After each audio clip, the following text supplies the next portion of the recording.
You're watching John the Ninja. This is Dillon Forte. I'm a tattoo artist that specializes in sacred geometry in Austin, Texas. Here we go. Get this right. Ladies and gentlemen, how you doing? It's John the Ninja live in the dojo, aka the Dojo. You know it's John the Ninja Studios. God damn, I love this next guest. I'll tell you what, he does not believe in pseudonyms, but he is the John Connor of tattooing. I guarantee it. The man believes in the power of truth, and that is found via the only infallible source in the universe, and that is math. Him and my dad have a lot in common with that statement. He's quoted multiple people, but one of my favorite quotes that he's taken from another book I know pretty well is Matthew 6:22, and that states, "The eye is the lamp of the body. So if your eye is healthy, your whole body will be full of life," which is a wonderful quote for what he does, because as an artist, his heart allows people not only to showcase how they're feeling inside, but it allows them to see what their inside, their outside. It allows them to heal. It allows them to come to grips with reality. And let me tell you something, it's pretty damn impressive art considering how integral it really is. The man has tattooed some of the most well-known people you could ever imagine. Chris Hemsworth, Usher, Ben McKee of Imagine Dragons, of course, KATVOND. She is a sweetheart if you ever have the opportunity to talk with her. The artist, aka tattoo connoisseur I speak of, is Mr. Dillon Forte. Dillon was born in Santa Monica. He moved around a bunch, but is the Bay Area where he harbored and grew up. He learned how to skate, but after skating for a while and also breaking his ankles, his calling just kept on pulling him and pulling him. And always being an artist growing up, not only in photography and also drawing, oil paintings as well, he gravitated to the tattoo scene, and after fighting for a long time, at 18, he finally got his apprenticeship, which ended up working out pretty spectacularly because during the boom of the 2020 era, when the Mayan calendar ended up ending, his specialties is what I meant to say, in using sacred geometry in tattoo art actually catapulted him to the forefront of being one of the leading, if not the best, tattoo artists to go to for sacred geometry. What is sacred geometry? Well, some people would say that's what the ancients used to, build things using the universe's core mathematical methods. And we're going to dig into that more. But we are here to talk about his new spot in Austin and also his sacred geometry app, along with other exploits that he has got going on. So, ladies and gentlemen, it is with great excitement I bring on Dillon Forte. Good sir, how are you? Bro, yeah, on the John Connor thing. That was hilarious. I love that. Matt nailed it, dude. Honestly, I mean, I don't know. The pseudonyms I always just find are kind of cheesy, like, I don't know, Black Ink Slayer, Death Metal 6ix9ine, Tatter, God. And you're like, John? Is that like, man, I think it's just kind of I feel like it's kind of diss to your entire, like, your folks, your whole, like, ancestral, like, they named you, like, I don't know, names I feel like are given, not chosen. I don't know. I'm just a stickler about that. I don't know. Son's name, right? I Yeah, wanted to yeah, know if that totally. was intentional for the same reason. Did when he was born, did you feel like, oh, this is what he is, or was it kind of more that coming around to life moment for you again? Because you've had a couple of experiences, the DMT experience, the ex-girlfriend experience, rest in peace to our mom, but there are very key moments in your life where life kind of throws either a hint of where you're going, or hey, this is a realization. I wanted to know when he was born, was that name given because it was like, oh, another realization of this is what I'm meant to do? It was more just like, to me, that's like the most important. Like, I like to kind of summarize things and distill them into the most, like, I don't know, it's just like the most powerful single word I felt like you could kind of come up with, because it summarizes like the totality of existence. Like, ultimate realization of enlightenment. It's like, okay, that's pretty hard. Like that kind of, like, okay, done. Check. Like, I mean, that's not like there's very few things that I feel like are like, it literally is to summarize the, like, greatest awareness or greatest understanding. So I feel like, as a single, like, if you're gonna have the opportunity to give some, like, name someone, I feel like, yeah, give them, like, kind of go as hard as you can. Or, that's why you have so many like, biblical names, because obviously people feel that when they're doing that. So I think people overlook that a lot in society when they kind of just like, oh, his name's John, like I said, or like, like, well, yeah, these are actually like really big prolific figures, have a lot of, like, powerful kind of, like, representation. So I think it's like people usually do that. I think we've just kind of moved out of that as a society. Trying to do stuff that has substance or meaning, just trying to be intentional with it, I think is kind of the key. I don't know. I didn't want to butcher his name, but could you say it for me? It's Enso. It's like Enso. Okay. S is like, it's a Japanese pronunciation. I'm Italian too, so it's like Enzo is also like Enzo Forte is like Italian name. So, like, it kind of it works either way. You know, when we're in Italy, they're like, oh, and it's cool. You just got back from Venice, and I find it very cool how you're able to travel. A lot of us get lucky. Our passions open the door for us to do things we would never dream, and you get to do a lot of traveling. You'll go from Tokyo back to New York, down to South America, back up to Florida, and I wanted to know, with that being part of the gig, it can be very tolling, especially with the time changes and the shifts. I wanted to know if you, Yeah. because of your love for anthropology and your love of meeting people, I know the conventions are a little bit much, but because of your love of learning, I wanted to know if that was an added bonus or does it still take its toll on you? No, I need to travel, dude. It's not even like a desire. Like I get stir crazy. I mean, tattooing, sitting there in a room like all day, it's like I'm not like an indoor creature, really. I think it's actually kind of funny tattooing every day, all day, like 12 hours a day, and you're just like inside. That's why I think I move the shop so much. If you spend like 3 or 4 years looking at the same walls, it's just like I don't know, it's like not that inspiring. So I feel like yeah, traveling is key for that. I'm going to New York tomorrow for a week. I'm gonna go hang out in Brooklyn at the guys at Monolith Tattoo. It's like Oscar Caramo and a bunch of people. It's a sick shop, super dope. It looks nice. I haven't been there yet. Um, yeah, then Tokyo in October. So yeah, dude, I'm moving. I have to. I don't know. I get really just like I go crazy if I'm just inside. Somebody asked you, like, oh, when you tattoo, do you have music? There's always music going. I've been listening to a lot of like 60s, 70s, like Cambodian psychedelic, like rock shit. I like to like my favorite like I guess technique for choosing music is to pick like a genre, a country, and like a time period, and then just like totally random, like Chinese American country shit is wild. You're like, yo, Appalachianese. Knowing that you can play the trombone. Barely, bro. I mean, like I did that shit in like fourth grade, I think, I think it's because my uncle like had one. They're like, here you go, dude, you can choose this. I was like, all right. So I did want to know, like, what did you grow up with? What did you like? Yeah, I was like, I don't know, rap music's I don't know, it was like the Bay in the like late 90s. I don't know. Yeah, no, honestly, it was really just that. I mean, that period for sure. I mean, like 97 to 2000 and like five, probably were like predominantly that. Then it got into a little more just like, like skate soundtrack stuff. So it's like I feel like it is so all over the place. Susie and the Banshees or like, I don't know. Yeah, like Ja Rule. It's like what it couldn't be more random, yeah. Why don't you have a deck, man? Why do you not have your own deck? I thought about that a lot, honestly. I tattooed Justin Strubing. That was like the maybe one of the only pros I tattooed, like, and that was a long ass time ago. I've been so disconnected with skating. And I feel like if I were to do it, I feel like I would just want to do it with like either a local shop and like I'm not really local to Austin, so I don't really know like anyone out here. And or like I met Eric Ellington a couple years back. And we brought him some shirts. It was like my buddy was doing some project with him.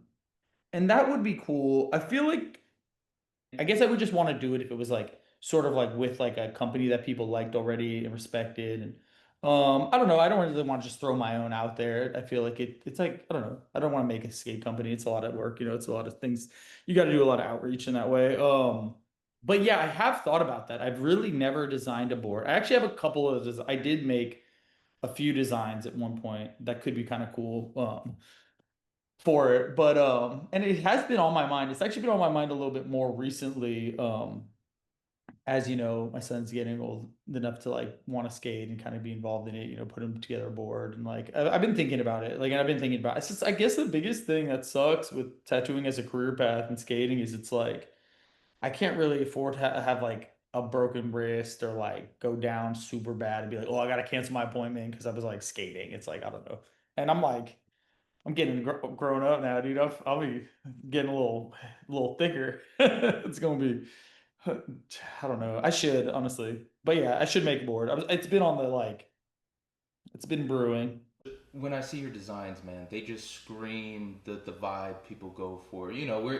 We just love our art and we have to show it on our board. We get the tattoos. I wanted to know what your journey was like because we've only gotten little clips of how much skating you did for you to actually entertain the idea of going pro. So when did you start? Best tricks, favorite skaters, and I did have a curious question because you were in the Bay Area and you lived in Tampa Bay. I wanted to know if you hit the Tampa Yeah. Bay skate park. I've been to the Tampa Bay skate park. Yeah, yeah, for sure, of course. I mean, I mean that was like one of the like sort of main highlights when we moved out there. I was like, okay, well at least there's like a skate park. I didn't really skate parks that much.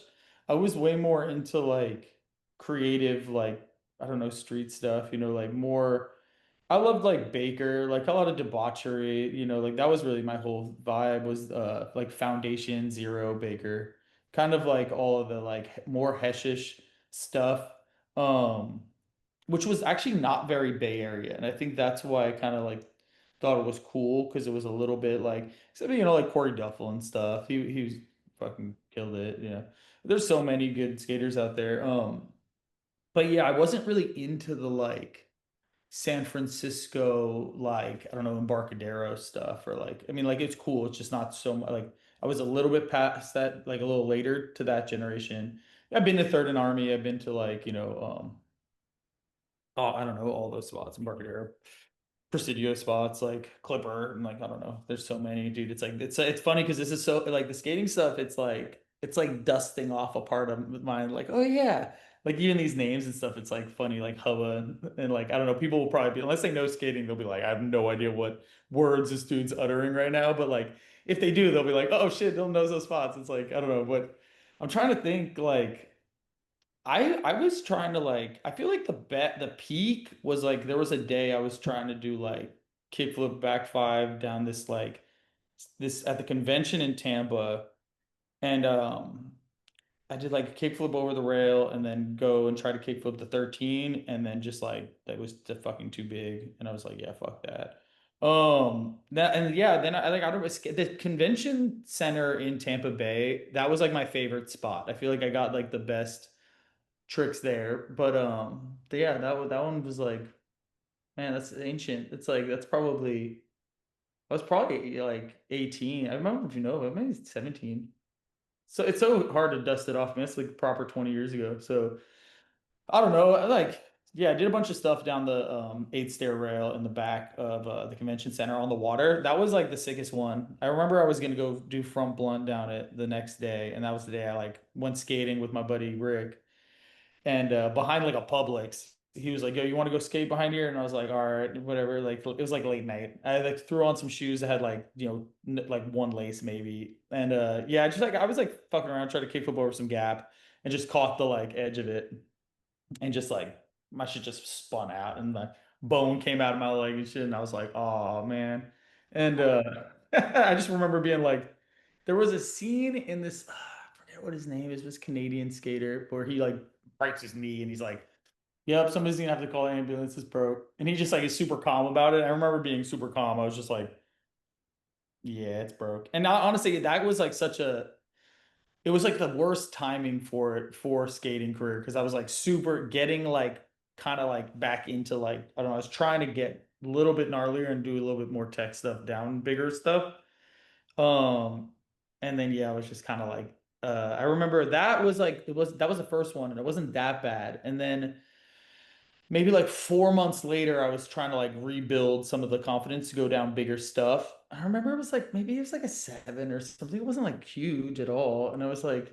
Like Nollie did, Ollie did, like I don't know, 180 it, back 180 it. And then I tried to kickflip it again and just like first try, like land on the board when my foot lands like on the nose like right off the top and just folds right over again. And it was like 4 months after the first one. So it was like at that one, it was like if it that one like it hurt. It was like and like my body was like, oh, this one's like not it. It still like cracks. It shows up. I mean, I skated for like probably like easy 15 years or something. So I don't know. Maybe less than that. I'm as amateur gets with the close to a decade of skating, man. I bailed at Tampa, and that was like my crowning moment. All right, it was very embarrassing. Everybody there, I was like, "Oh, I'm solidified. I'm a skater. Yeah!" Like the stuff you were able to do. I think people, unless they skate, will never understand how much body control, how much balance, how much focus you have. One thing I noticed when you talk, and this has been for interviews, talking about tattoos, is when you speak about certain stories, when you speak about certain details, you kind of go off into like where your hands are. And I love when you talk, it looks like you're constructing the thought. Yeah, I'm a huge hand talker. That's the Italian part, but yeah. And also I'm trying to remember it, It's like I'm a very visual, like it's very graphic memories and they're old. So I'm kind of like trying to pull them back. I'm like, some of it feels like it has like lack of closure, because it's like, oh man, it's kind of like just like panned faded out. But skating, I mean, I guess tattooing gives me all the same stuff. It's like has the somewhat risk element. It's like you have to be hyper focused, you have to be like present, I guess, and it's good to shut out a lot of the external or the like, I got a ton of ADD, just pound coffees all day, so it's hard to like retain focus sometimes. And I think both skating or tattooing will help do that, kind of like narrow the focus. Be like beep up boop boop doo doo doo doo doo doo doo. It's kind of like all right. So yeah, that's I think one of the best parts about both of those things. But We're gonna get that sacred geometry coffee coming your way, people. Just wait. kind of I've been trying to actually do that, but there's a lot of things. There's not a lot of time, man. So I mean, there's like things take time. I think that's the thing. There's plenty of it, but all good things require a lot of time, and I don't like to do things like half-heartedly. It's like if we're gonna do a coffee, we gotta like what sets it apart from just any other, like I don't want to do just like, slap a pattern on the out like a wrapper, it's like you got to go figure out what makes it like the dopest beans, and that's a whole lifetime pursuit. Yeah, I don't know. I wanted to know when to keep going and give that thing you're working on a little bit extra more love and continue that focus, or when to cut your losses. The idea of the compound, that was one of the big one things I was going to hit hard, and then you just sold it. I was like, It might make a comeback actually, but that's like some very might. It was just big, and I was undercapitalized, and I was trying to get somebody to invest in it. Actually, wasn't my initial thought, but he was just really flaky. The guy was. I spent about like 9 months going back and forth with him, and I was like, bro, I need to like. There's a lot of just like moving parts with this. So I ended up like honestly, it was really weird selling it, but like it was weird selling it because it kind of just happened on a whim where I was like, huh, I could alleviate a lot of my like pressure by just like removing the thing. So sometimes it's like the path of least resistance. Also, just figuring out like I think with the pyramid, it's like it's kind of weird, but once the eclipse, I mean, we built the pyramid thing. For people who don't know, it's a glass pyramid we built on this property in Texas that's at the ley lines of Teotihuacan and Giza, which is weird in its own way, or like auspicious in its own way that it happened to just find the spot. Well, like we built this pyramid. It took like a year. I mean, they had to ship all the glass over, and then me and Oren, the old apprentice, built it, and then it was like the eclipse came maybe like 2 weeks later after finishing it. And I didn't even know there was going to be like an eclipse coming through Texas, let alone coming to the exact spot. I mean, like literally the eclipse path was directly over it.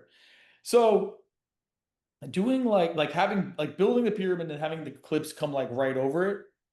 And then after that, like what else are you gonna really do with it? I mean, that's kind of like I mean, yeah, you could wait another like 100 years or 5,000 years or something for another like celestial alignment, but all right, the eclipse cruises over. We do a little ceremony thing, a little sound bath in there. It's cool. And then there was like the aurora borealis over it that came to Texas, maybe like whatever. That's kind of like what's that like has happened virtually never. So then I got a photo of the aurora borealis over the pyramid. Then it snowed in central Texas, which happens occasionally, but still like so there was straight up snow. I got a photo of the snow over the pyramid, aurora borealis over the pyramid, and the total eclipse. And I was like, I don't really know what else like I just felt like yeah, the juice wasn't going to continue to be worth the squeeze because it's a lot of work and it was very costly. And really no one was working there. And I think I got kind of irritated by that where it was like Field of Dreams. And then it was like, if you build it, they will come. And then we kind of built it. And then everyone who was involved and was working there all kind of dipped out. And I was just kind of like, all right, well, this is like way too much to manage and swing and maintain by myself. So I was like, I'm good, dude. Also, I didn't expect to sell it in like 23 hours. There's that too. So that was I kind of put it on the market because I was like, I don't know if it's supposed to sell, it'll sell. If not, I honestly thought that the timing of the market currently was kind of weak and it wasn't going to sell because it was kind of an avant-garde property. And I thought it was going to take a while. And I was like, well, maybe it'll just like, and then I'll have to keep it. So it was kind of like a defining moment where I was like, I'll put it out there. If it's like meant to be, it'll like, it just won't sell. And I'll just like, I'll force through. That shit sold in like 23 hours. So I took it as a good sign to kind of like, reevaluate some of the stuff. Maybe you like simplify, build more of a community first, and then let something like that build. But, at the end of the day, I feel like the whole concept was I was going to build like the Temple of Sacred Geometry. And at the end of the day, I think the Temple of Sacred Geometry is like within. And that's kind of the main takeaway. It was like, there's no way I'm going to be building what I wanted to end up building like anytime soon. Or like, it was just, I don't know. I was trying to build like a literal like golden temple of sacred geometry. And I was like, at the same time, I'm like, I wasn't sure if I was trying to build that so much to really like contribute anything or if it was just sick and I just wanted to like build it and then look at it and be like, yeah, I built this temple. So I was like, I don't know, is this really like as altruist or is this just kind of like the greatest edifice to my ego that I could come up with? And I kind of felt like that's what it was. And I realized it was probably just going to be like a lifetime pursuit of like a lot of stuff that was just a pure like, I don't know, vanity like encapsulated like my temple, I don't know, it just it was, I would build the shit out of it if I could afford it. I just was like, I don't know if I want to like basically like give what it will require because I will just like be doing that for the next like 50 years. I think yeah, I just thought I was going to do it a little quicker. Oh But man, I heard a rumor though. This is fire. I heard a rumor a couple days ago, and someone was like, "Yeah, the only reason Dylan gets like clients is his dad's a motivational speaker to like A-list celebrities." I was like, "Yo, what the fuck are y'all high on? Like that would be sick though." I mean, like I was like, "How's that a diss? That would be tight, but like that's like just literally not at all correct." So, I like that people are like talking shit or having to figure out some way that I could be doing things other than just like working every day. It's really boring. The answer is just like working 12 hours a day, every single fucking day. It's a slow grind path. But yeah, that was fun. I figured I'd put that one to rest. I heard that a couple days ago. Someone was trying to hate, and I was like, oh, for that compound, it does kind of seem to me that it was a cross between Field of Dreams and then it kind of became a Tower of Babel. I think you did that's yeah. you did have to go into that situation of like, man, the whole story of how you got it, Burning Man, and you had like the 1%. It was a weird thing. I don't want to cut you off. I just was like, it was weird out there. I swear it was like I was like, it felt so like destined, but also it was just like sometimes so arduous that I was like, you gonna like this is gonna work or like not, because I was kind of like, and then yeah, so I don't know. It's weird. I think it just did work. I think it did the thing. I think we did it. It just like we built a pyramid at the sacred ley lines and the eclipse came over it. I think the thing is I did it and it was like 2 years. And I think that like I think people see it as like almost like a failure. And I'm like, no, I mean like I did it very quickly. Like we bought it, built it, raised the pyramid like at the sacred ley lines, had an eclipse thing, did a little ceremony thing, done. I think in a lot of ways it's actually that I just did it faster than I expected. There's some weird, that property was weird though. My buddy Jared saw a jaguar, a black jaguar on the property, straight up. They exist in Central Texas, but it's like extremely rare. When it comes to the concept of sacred geometry, could you explain how you understand the universe through it? For me, I subscribe to Christianity, but I'm also open to the idea of like, you know what? Honestly, wouldn't it be too far fetched if an ancient alien came down here, said some stuff, and freaked everybody out? I do like the idea of intelligent design, but I also have this understanding that, like the ancient Romans, like the Greeks, there is a spiritual aspect to our being. And that's kind of hard to wrestle with when you're thinking of how the universe is still expanding scientifically as well. The universe expanding would be just the breath of God. I mean, it's not even like, it doesn't fight it at all. Honestly, sacred geometry reaffirms most religions, if not all of them. I mean, it's like a cross is the divine proportion.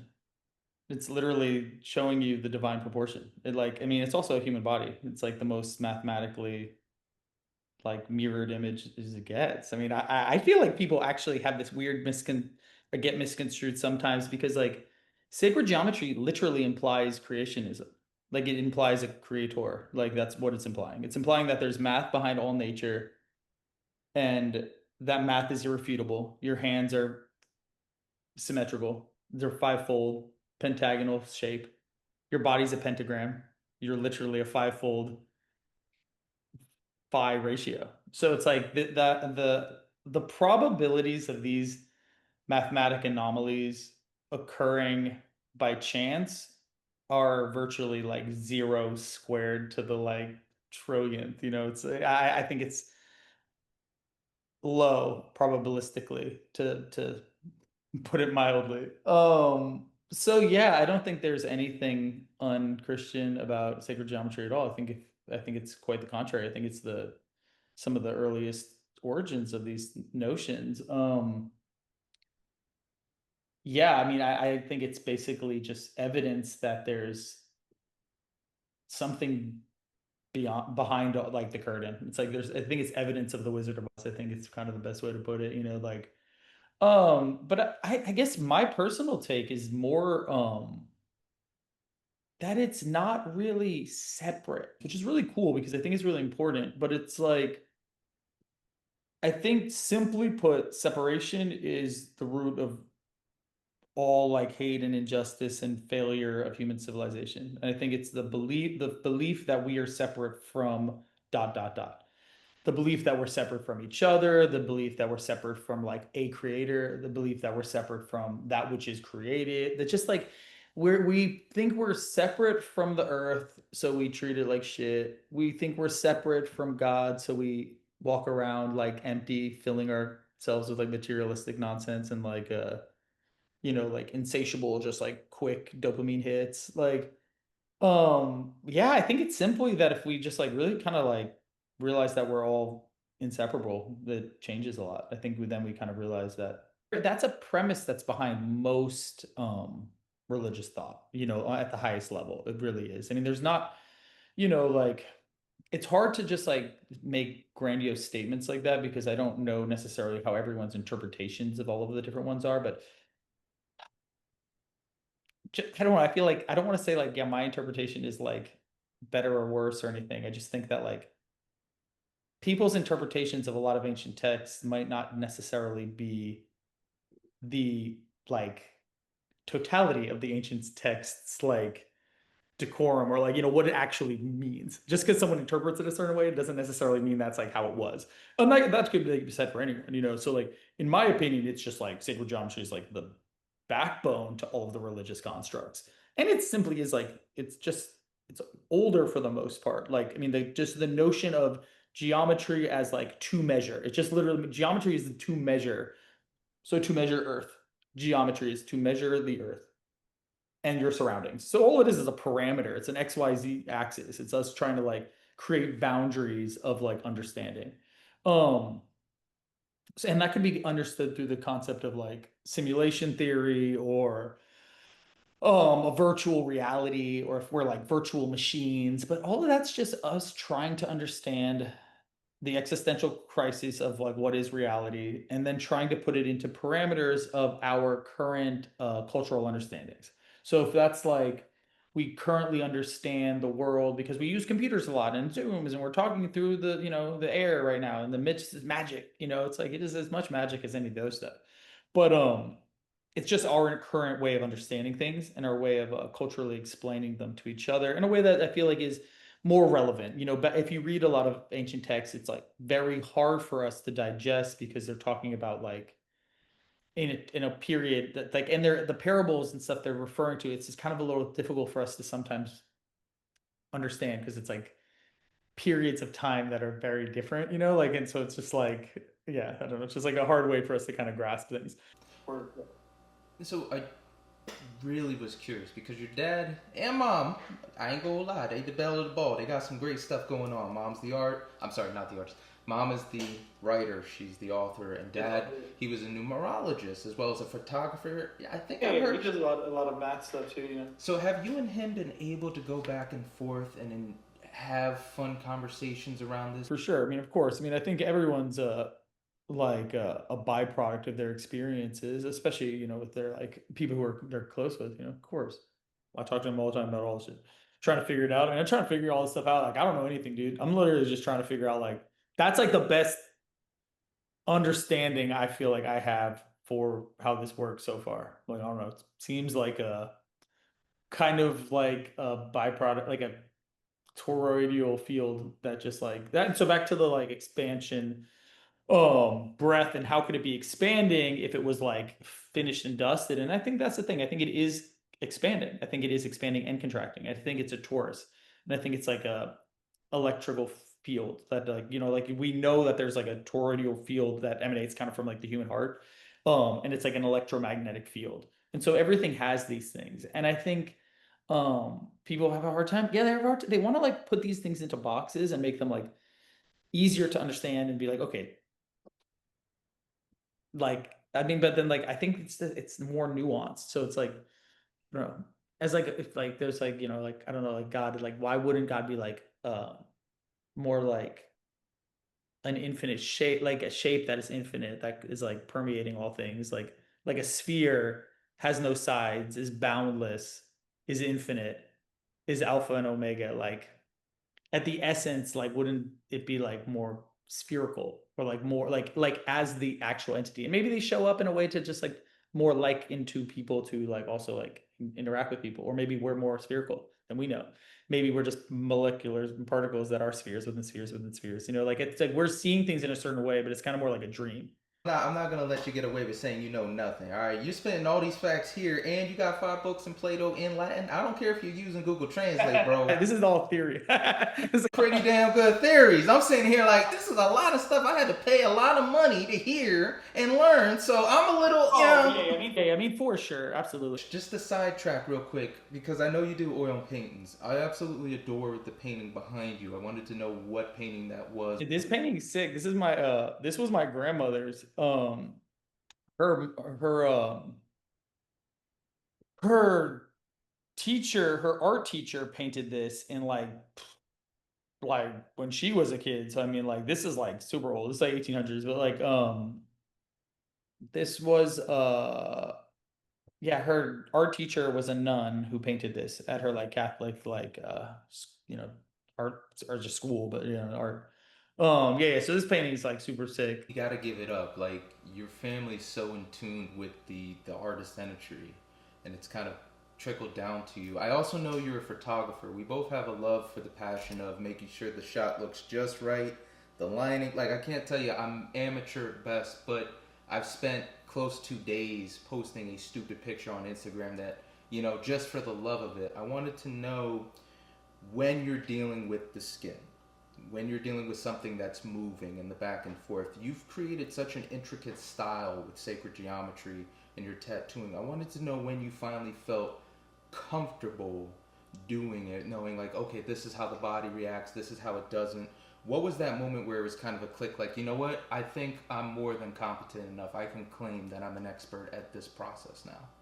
Oh no, dude, I don't fucking think that happens. I feel like if that happens, you're kind of like falling off. I mean, I'm always trying to figure it out. Like, I mean, I literally set up like a whole bunch of different machines every time, and I'm like different cartridges, different standard noodles. No, I'm like a mad scientist, so I don't really I don't think that's like I don't know, dude. I have imposter syndrome too, so like I don't know. I appreciate all the nice stuff because I'm like, bro, I don't fucking know, dude. I'm like, dude, I like fucking draw on people. I'm like, I like draw snowflakes on people basically. I remember cutting out snowflakes when I was in like kindergarten. I'm like, dude, I just am a crazy guy who like just draws snowflakes on people.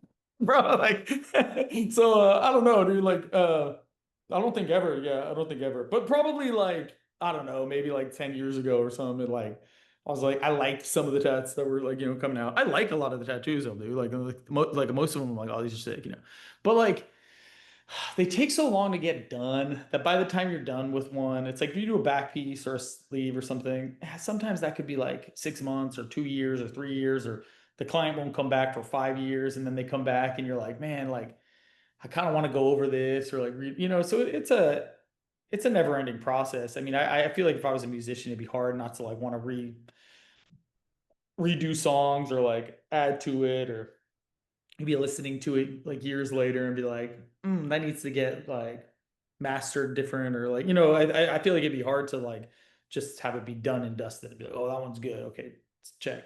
And I mean, the photography thing comes into that where like if you get a sick photo, I've always said that just like I'm more of a photographer and the tattooing happens to be a current medium that I'm shooting. So like I think of the tattoo is kind of done when I get a sick photo of it that really kind of embodies and encapsulates the like the best way you could view that kind of ever. It's like if someone's like moving a little bit and you have a cool shot and lights coming in, you're like, okay, that's probably like the closest thing to what I was imagining when I was gonna start tattooing it. So yeah, I'd say it's like the photography is really fun like that. It's kind of the final art form of the like, you draw stuff, you sketch it out, you make stencils, you might design some graphic design for the tattoo in the computer, then you make more stencils and then you add it on, then you draw with pens and pen on the skin. And then by the time it's actually a tattoo, it's like, and then finished tattoo, and then healed, because then you have like the whole concept of like they have to heal, and then like so that's like a totally weird part of art where it's like if you're doing a painting, the painting doesn't have to heal. I mean, yeah, it might dry or cure if it's like an art painting. Like, sure, there's time where the layers have to dry so you can add more layers. So it's closer to that than most things. I'd say the photograph is kind of the final, like, boop, done. That's why I don't like video. I don't like doing video. I don't do video content. I don't like doing video content. I think it's like kind of cheapens it. I think people get to experience it in real life as a moving picture. So like, I don't know. I don't like giving away all of that. Like, there's leaves kind of no like mystery. I like it to be like a photograph in kind of black and white. So it's like you get the essence of it, like almost like a shadow of the tattoo. You don't get to like you can see it in real life if you see them, if you find them, But I don't know. I'm kind of like just a hater on the video content. I don't like all the TikTok stuff. I don't like phones for like video or photo. I think it's just like it all looks the same. It all looks homogenous and cheap. I don't know. I don't like it. When I think of art designs that you have, like specifically the ones that caught my attention were the Alpha and Omega, and then the Nine Realms, and it just those aren't even the most complex on your website right now. But looking at them, I can see, yeah, you know what? That's he's probably lowballing us, asking for $1,000 deposit. And when I see art like that, I'm like, I can see how somebody would find that feeling of expression, that feeling of healing, or dealing with the now, or whatever they are getting that tattoo for now. You had the flower of life at the time. What did that tattoo mean for you when you got it, in the grand scheme of it all? Thing with the flower of life for me, then and now was like it's just really kind of a cool it's one of the oldest symbols that we have, and it's got a lot of mystery to it. So I think with the flower of life, it's just kind of it's like Genesis symbols. It's like the pattern of creation, so to speak. And it also like ties so many different cultures together, which is really cool. It's found all around the world. So it's like I think it really does summarize the sort of concept of like wheels within wheels or spheres within spheres or all being a single. It's the same thing that the dots mean. It's like every single dot is like individual on its own. It's like a single point, it's a single entity, it's a single being.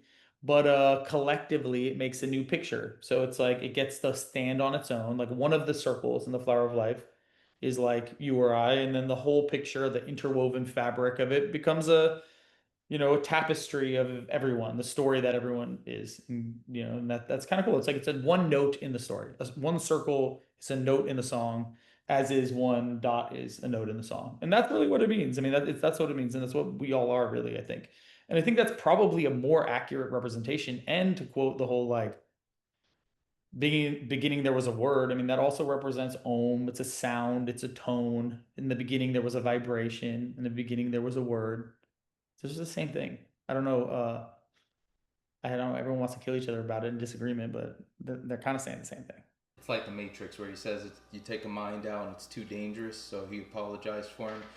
When we grow up with things, we get scared to challenge. Absolutely. And I'm super into it. And I feel like I can kind of be a pretty good like mediator with those things because it's like I don't know either. So if it's poised as a question, it's like a little easier to digest. And it is a question. I'm not like saying I know. I'm saying that honestly, that kind of confuses me too, because I'm like, I don't know. Like, she seems like an absolute real one, 100%. So like, but like, there's some definite like complexities between that where it's like, I don't want to like pull them all out because like I can pull them out of a lot of things. So it's like, but I think that I'm really tied into the like things that bind and like common denominators.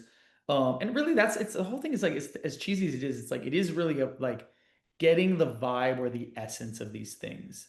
We get so caught up in the literal like, and there could be a very, very like easy switch over from Aramaic to Greek to Latin to through Hebrew to English. Like, I mean, talk about a game of telephone. Like things can get misconstrued. So it's like it's important that we're pulling out the things that are like most important. And like the loving isn't extremely important. The not killing people. Like, I mean, this is like the Ten Commandments are a real one. That's solid. I always fascinate over those things because having my training through school to see like, oh, this is what they probably were writing about. This is probably what my dad's Yeah. always been one to be like, hey, just pretend a dude wrote this. And then for some reason that kind of clicked. Okay, what? So a dude wrote this. How's the dude writing it? And then that gives respect to the Yeah. universe, and that kind of just made it more concrete to me. When you're dealing with clients going through these moments, they come to you, you go through a process, you try and talk to them to 5, 10, 15 minutes, get a feel for what they want. How do you dissect what that person wants? Like say I walked in, it was like, hey man, a little apprehensive, I do want a tattoo, but I don't like like man-made symbols, but I want to give a little respect to the Lord, but I want something that really means something, but I also want it to be cool. Yeah, how do you dissect where that person is going? I just literally listen. I listen to all that stuff. I try to like ask, like get the story a little bit and figure out what would be the best fit and then figure out where it's going on the body.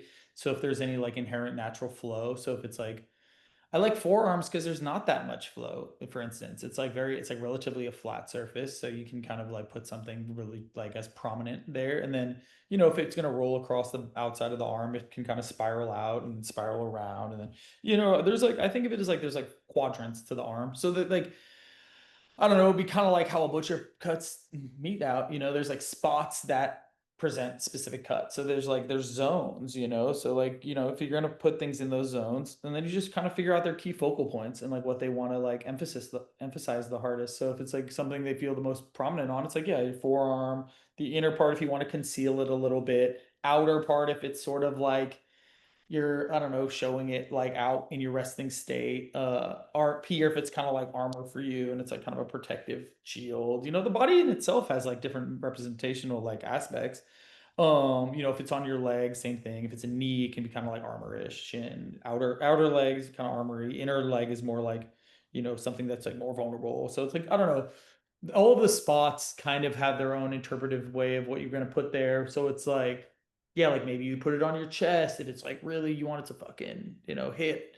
So, speaking of which, you're laying down so many facts. I know before the pandemic broke that you were in the talks of having a TV show before they went under that Oh yeah, company, sacred geometry and the origin of humanity. Yeah, that'd be sick. and you're still working on the beta version of your Sacred Geometry I app. just had a meeting with the devs. I mean, the app's available now, but I consider it like beta because it's not like where I'm trying to get it to. We should be good by January-ish. We're gonna release a new update in September, so pretty soon. Have you had ideas of combining both, like maybe doing the show through the app and then pulling? Yeah, there could be like something where it's like a geotag. You can put like shapes, like you could take like, I don't know, upload pictures or something, like locations or something, or like you like a more of like a history index. We have like a little index of like meanings behind the symbols. When you go into the shapes, there's like a little indentation that you can select that like gives you a little rundown of what each shape means, and that's going to be continuously like compiled and expanded, which is it's cool. That way, there's like an educational aspect to it. You can just like be like, what does a Metatron's cube mean? Like at least obviously you can Google that stuff, but like it's kind of nice to be able to like interact with them and like you kind of get it more when you like take one and then you can add a new shape on top of it and you're like, oh shit, there's a hexagon right in the middle of it. Oh, there's like circles here. Like you can play around. It's like easy to play around with it, and yeah, it's like a fun tool that has some educational background, and like it's just easy, like it's chill. It's not like it's something that everyone can download and use, and it's like I tried to make it as literally like entry level aspect to any of the things I'm doing. Like it's less than a t-shirt, it's less than a fucking mug. Like it's like the most accessible product I can make without it not being a product at all. So it's like I think it's really cool personally, the app. That's like my big passion project. And honestly, back to the whole ranch thing, to reel it all the way back. Honestly, I couldn't fund both of them, dude. It was like it's just I'm self doing all this. I just tattoo and then try to do all of it at once. And I'm not like it's not like anyone like it's all just paid for by Tats. It's not like some crazy like I don't know trust fund situation like the other guy was insinuating. But yeah, dude, like it's hard to try to do all these big projects and just yeah, I don't know, I got to kind of pick one. So I thought the app would reach more people. I thought the app was easier as an entry point, and it would just be kind of like more inclusive. Everyone could use it, everyone could download it. Sacred geometry, temple of sacred geometry could just be on everybody's iPad. Like I was like, oh, honestly, that's like a easier to reach type of thing. um, so yeah, I went kind of all in on the app, and it's been frustrating though. It's been really hard. I mean, I've been working on it for 10 years with developers, where there's probably been like six different devs on it. I mean, it's like we're trying to do a lot of it's just hard math stuff, and then getting it to interact intuitively. Like you can create a spiral of any of the shapes. It's just yeah, it's a trip. I don't know. It's hard. Since 2015, you've been working on Yeah, it. I mean, I thought about doing this like I don't know as soon as I found other apps that could even remotely do something similar, like, oh, well, Photoshop, can you do like mirrored or like Illustrator? And you can do a lot of everything in Illustrator, obviously, but Illustrator is like the least intuitive product that man has created. I don't know, like there's nothing like there's no artistic like I don't know, it's the most unright-brained thing I've ever seen. So I don't like it at all. So I try to basically make Illustrator for dummies. Let's go to Austin, man, because I wanted to know with your travels, you can feel energy in certain spots. For me, the more dangerous just aligns with my energy. Like I went to Sin City thinking I was gonna be crazy in Vegas, and man, it was the most wholesome time I could have ever asked for. What is it about Austin that was nice to settle down with the family and also have the shop? How's the shop doing? Shop's doing good. I just actually leased a new space in Wimberley, also. So we're kind of trying to figure out if that's gonna be like a private studio because the commute to Austin's about an hour from here. So it kind of sucks. I've been like throwing 2 hours onto my days, not exactly like ideal with how long they are already. Like, no, it's like 12, 14-hour days now every day. So it's like, seems kind of unnecessary. So yeah, I finally found another spot in Wimberley, but it's tiny. It's teeny tiny. It's just like a little, it'll be like private studio. I might keep the Austin one as a gallery currently. That's like sort of we're workshopping that idea. I think that would be really cool because it would allow for a lot of the paintings to be seen more. Because I usually just like have a couple paintings up, but as a gallery, and do some shows and some openings, that could be kind of fun. I currently have both spots. We'll see. It might be one of those biting off too many things at the same time type of deal. But yeah, I don't know. I'm ambitious. Like I want to do all of those things. Um, it's just sometimes they're cost prohibitive and there's just also time. I think that's where it's just hard. But we'll see. I mean, that's kind of my current plan is to keep both of them at least for a few months and do the Austin one as a gallery. And then have the Wimberley private studio as my like working space. Because you really just don't need a lot of space physically to tattoo. So yeah, that's my current plan. So I'm renovating that spot right now. So yeah, I'm always doing like at least five construction projects at the same time, to keep entertained, I guess. You mentioned the forearm, and of course everybody knows that you did Andrew's sleeve, and then Chris Hemsworth saw it and wanted to come in. I wanted to know what you gave Andrew. What was that sleeve for him? Our life stuff. Yeah, Andrew Stewart's a sick photographer. If people don't know who we're talking about, he's like a dope. like a guy. He got me into Leicas too. Andrew's sick. I met him through Cat. I did a bunch of flower of life pattern fading out on his arm. There's like a big mandala at the top. Um, there's like I think like a raven's skull on his forearm. That was kind of cool. I don't remember what's on the inside. I think some patterns. Yeah, I haven't seen him in a while. I haven't seen him in like maybe like 6 years or something. So I don't know. It's kind of I don't remember what I did. Mostly flower life stuff. I think fading down on that part of the arm. He's gonna seem to show me a picture, be like, yeah, that's not at all what it is. I'm like, oh shit. No, I'm pretty sure that's what it was. Venice Beach. I don't know, dude. We were the shop was like around Abbot so there's a lot of oh, I mean, I ran into like who else ran into down there? Harrison Ford was like walking. I mean, it's like Abbot dude. Everybody's walking around. Like it was crazy. Yeah, the Oh, Ben so Affleck story had me going. I was just like, man, just like the meme. You caught him just like the meme. yeah, yeah, right. No, for for real. No, I don't know. Yeah, I think that's what happened. Yeah, it's chill. I'm trying to think. It was. I mean, I think that I don't really know. I mean, I think Andrew mentioned his buddy Paul, who does the sunglass has a sunglass company, was really good friends with him. People, tattooists, you guys flow so much. I was wondering if you knew names like, have you ever met Richie the Barber, Jason Clown Brown, Dan Lorenzo, Cartoon, anybody that has their name cemented that you were like, wow, that was an interesting meeting, or somebody that you yourself were in awe of? Not in LA that much because I actually only tattooed in LA for like a couple years. I was only tattooing in LA for like 2 years. So it's like I didn't really I've heard of all like I think all those people, but like I don't know if I met any of them specifically. Yeah, when I would go down there, I would only guest spot I mean, yeah, my LA journey wasn't very long. It was only a couple years, honestly. I think it was like 2018 to 2021-ish. Yeah, I didn't spend that much time tattooing in LA. This is pretty much and I worked with Cat at guest spots when I would come down from Oakland. But yeah, my shop was in Oakland the whole time. I'm relatively like reclusive. I mean, after the robbery, I would be too, man. My heart broke for you with the Oakland robbery. Oh, in Oakland, yeah, I mean that's just like Oakland shit. I mean, I feel like that happens all. I mean, I feel like I got so much shit broken into. Like, I don't know, that's like standard. I always tell people like it's standard protocol. Like, Oakland is just like, yeah, it's Oakland. But Not the Oakland's Magnificent. one of my favorite cities, even today. Like, there's so much good food, and like I like the vibe. Talking about vibes and places, and it's like, yeah, Oakland's got like all the vibes. Kat Von D has been such. Not only have you praised her, but she's been a sweetheart. But she's also been such an important figure in your career. Working with her really paid dividends. We think about like now she's all covered up, and now your tattoo's the only one still there. I wanted to know: is there another tattoo you've given somebody with the story that they had that you feel most like, you know what? If I were to say, my work has made an impact on somebody's life, that's one of them.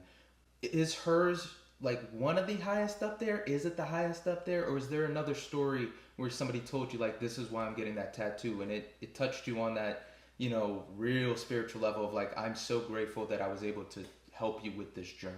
Honestly, there's got to be a ton of them. I'm trying to think specifically. I remember there's this one guy got like a really cool one on his back that was pretty sick. I remember he got like it was like he wanted some Egyptian stuff because like I think it was like his mom and dad like played with the Grateful Dead on top of the pyramid or something. It was like something like that. I was like, yo, that's crazy.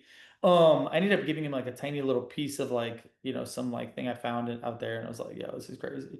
But that one was super cool. I'm trying to think like there's so many a lot of people's like ayahuasca experiences that are pretty profound that are like cool to be able to kind of help solidify that for them. Um I just did a full back piece on this guy who had a really cool experience and it's like this whole condor thing and I related to a lot of the stuff he was telling me. Time been in them to experience them. I wanted your take on what that meant for you. No one will get it until they go and then they'll get it. They're like, the fuck? It's so big and it's so like immovable. It's just so bizarre. It's such a like it doesn't really make sense in any capacity by any narrative. It just doesn't really make any sense.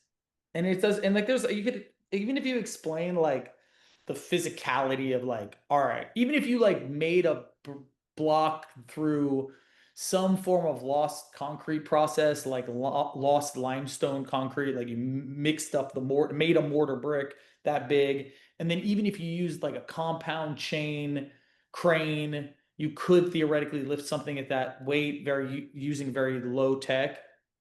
It would still just be an insane precision. The mathematical precision is the part that doesn't really make sense. Because it's like it aligns perfectly to phi, pi, every bit of every ratio that exists pretty much. Like the angle is 51.1 degrees, which is 1/7 of a circle. It's just weird, anomalous, complicated math. That it's like once you start doing it, you're like, you would never do this unless it was intentionally. It's just like so much more difficult. And to really no end, like why, what would be the benefit of making it have a subtle indentation every it's eight-sided, but just with a subtle indentation that only can be seen at the eclipses or solstice. And it's like, or the equinox, and it's like you can only see it on the equinox and the solstice. I mean, it's like what? Like how would you even wait and do that and be like, okay, well, if it's this big, then the sun will be in this position. The amount of like the understanding of how the world is, the understanding of the size of the world. I mean, like it's positioned at the exact speed of light to the 12th digit on the planet. Like there's only one place that could have been that, or like maybe anything along that bandwidth, but like to the precision of like 12 digits of the speed of light. I mean, at that time, and that's like extreme, virtually impossible. Like there's some things like the weight of it is like the weight of the mass of Earth at scale. How would you know this? How would we know this now? I mean, like, unless like I don't know. The internal like temperature is the mean temperature of Earth. That's like can be kind of easier because it's like if you go underground, it usually balances that way. But I don't know. It doesn't, the list goes on. So to me, I think it's a mathematical anomaly that is like likened to something that could be like considered from beyond, whether that's like divine or Back to that quote I told you I was going to say, it is my belief, and this is you saying it, that through geometry we can gain a greater awareness of the true meaning of life. Good sir, I always end these with the most important question. We go through life and people tell us things. Sometimes we hear ridiculousness, sometimes we hear very serious things, but I was wondering what comes to mind when I ask you what's the best piece of advice you've ever been given? assumptions make an ass out of you and me. That was my grandpa. It's like one of the only things I remember him telling me. And honestly, as fun and silly, it's a real one, dude. I mean, that's why I don't make it. I'm not assuming any of this shit, dude. I'm just doing the groundwork and trying to understand and trying to hope I have the best fit. But don't make assumptions, And also, it's just a fun one. Yeah, granddad's tend to have the best quotes. I'm starting to learn. But ladies and gentlemen, what a fantastic talk. Again, I told you at the start of the interview I was super excited for this, and it morphed into something I couldn't even pray for. Get it, guys? Go check him out, Dillon Forte. You can find him on Instagram, same name, no difference in how you spell it. You can find him online, websites. Check him out. 2026, as we know, is currently empty, so you should get a slot, get a new tattoo, Sacred Geometry. Check out the Sacred Geometry app. I'm telling you, this man is certified. He's been on Entertainment Tonight, TMZ, Men's Health, BuzzFeed, Inc. magazine. You name him, every single tattoo artist you know knows him. Good sir, thank you so much for taking the time to speak with us. It truly was a joy, and it was enlightening on the highest form. I cannot express my gratitude.